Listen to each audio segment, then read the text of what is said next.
കുട്ടനാട്ടിലെ കർഷകരിൽ നിന്ന് സംഭരിച്ച നെല്ലിന്റെ വില ഉടൻ നൽകുമെന്ന സർക്കാർ പ്രഖ്യാപനം പാഴായി. രണ്ടാം കൃഷിയുടെ നെൽവില വിതരണം ആരംഭിച്ചിട്ട് ഒരു മാസമായെങ്കിലും 10% താഴെ കർഷകർക്ക് മാത്രമാണ് പണം ലഭിച്ചത്. പുഞ്ചകൃഷി വിതച്ച കർഷകർ കീടനാശിനി പ്രയോഗത്തിനും വളപ്രയോഗത്തിനും മാർഗമില്ലാതെ നട്ടം തിരിയുകയാണ്.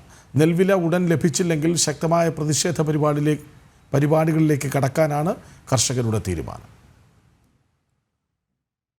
കുട്ടനാടൻ പാടശേഖരങ്ങളിൽ പുഞ്ചകൃഷി വിതച്ചിട്ട് ദിവസങ്ങളായി. വളമിടാനും കീടനാശിനി പ്രയോഗത്തിനും മാർഗമില്ലാതെ നട്ടം തിരിയുകയാണ് കർഷകർ. രണ്ടാം കൃഷിയുടെ നെൽവില വിതരണം ആരംഭിച്ച് ഒരു മാസമായെങ്കിലും ലഭിച്ചത് 10% താഴെ കർഷകർക്ക് മാത്രമാണ്. 51,442 കർഷകരിൽ നിന്നായി 1,264.17 ടൺ നെല്ല് സംഭരിച്ച വകയിൽ 358 കോടി രൂപയാണ് കർഷകർക്ക് നൽകേണ്ടത്. ഇതിൽ 24.24 കോടി രൂപ മാത്രമാണ് SBIക്കും കാനറ ബാങ്കിനുമായി കൈമാറിയത്.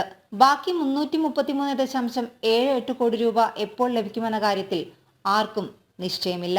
SBI ഒരു 10 കോടി രൂപ നൽകിയിട്ടുണ്ട്, കാനറ ബാങ്ക് ഒരു 14 കോടി രൂപ നൽകിയിട്ടുണ്ട്. എവിടെ ചെന്നാലും കർഷകർക്ക് അവരെ പാടി ഓഫീസിൽ ചെന്നാൽ ഏതാണ്ട് 8-ാം തീയതി കൊടുത്ത PRSന്റെ സാങ്ഷനാക്കിയിട്ട് 18-ാം തീയതി. അങ്ങനെ പല പാടങ്ങളുടെയും 8-10 ദിവസം ലേറ്റാക്കിയാണ് പാടി ഓഫീസിൽ സാങ്ഷനാക്കി വിടുന്നത്.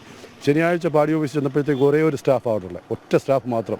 ചോദിച്ചപ്പോഴത്തേക്ക് ആയിക്കോടും എന്ന് പറഞ്ഞു. അങ്ങനെ എവിടെ ചെന്നാലും SBIക്കാരാണെങ്കിൽ മെങ്കമ്പൽ SBI ആണെങ്കിൽ കർഷകരോട് വളരെ മോശമായ രീതിയിലാണ് പെരുമാറുന്നത്. നെൽവില വൈകുന്നതിൽ പ്രതിഷേധിച്ച് നിരാഹാര സമരമടക്കം കർഷകർ നടത്തി. നിരാഹാര സമരം ദിവസങ്ങൾ പിന്നിട്ടതോടെ നെൽവില ഉടൻ നൽകുമെന്ന് സർക്കാർ പ്രഖ്യാപനമെത്തി. പക്ഷേ ഒരു മാസം കഴിഞ്ഞിട്ടും നെൽവില 10% താഴെ കർഷകർക്ക് മാത്രമാണ് നൽകാൻ കഴിഞ്ഞത്. ഇനിയും നെല്ലിന്റെ വില നൽകിയില്ലെങ്കിൽ ശക്തമായ സമരപരിപാടികളിലേക്ക് കടക്കാനാണ് കർഷകരുടെ തീരുമാനം. അടുത്ത ഞങ്ങൾ വാർപ്പാത്ത സമരം നടത്തിക്കൊണ്ടിരിക്കുകയായിരുന്നു. അതിന് ഓരോ ശനിയാഴ്ച നടത്തിക്കൊണ്ടിരിക്കുന്നത്. അടുത്ത മന്ത്രിയുടെ വീട്ടിലേക്കും ഞങ്ങൾ കുട്ടനാട്ടിലെ കർഷകർ ഒരുമിച്ച് നിർത്തിക്കൊണ്ട് മന്ത്രിയുടെ വീട്ടിലേക്ക് സമരം ചെയ്യാനുള്ളത്. ഞങ്ങൾ ഇനി ഗാന്ധിസം മോഡലുള്ള സമരമല്ല. ഇച്ചിരി ഞങ്ങൾ അക്രമത്തിലേക്കൊക്കെ നീങ്ങും. അല്ല, മര്യാദയ്ക്ക് ഇവിടെ എടുത്ത് സമരം ചെയ്തിട്ട് രക്ഷയില്ല. യാതൊരു വിധത്തിലും കണ്ണുറക്കാത്ത മന്ത്രിയാണ് ഇപ്പം ഭരിച്ചുകൊണ്ടിരിക്കുന്നത്. കർഷകരെ അവഗണിക്കുന്ന ഒരു മന്ത്രി എന്ന് വേണം പറയാം. രണ്ടാം കൃഷിയുടെയും പുഞ്ചകൃഷിയുടെയും കടക്കണിക്കൊപ്പം വൃശ്ചിക വേലിയേറ്റവും കാലാവസ്ഥാ വ്യതിയാനത്തിന്റെ ഭാഗമായുള്ള മഴയും മടവീഴ്ചയും ഒക്കെയായി വലിയ ദുരിതത്തിലാണ് കുട്ടനാട്ടിലെ കർഷകർ. ജനം, ആലപ്പുഴ.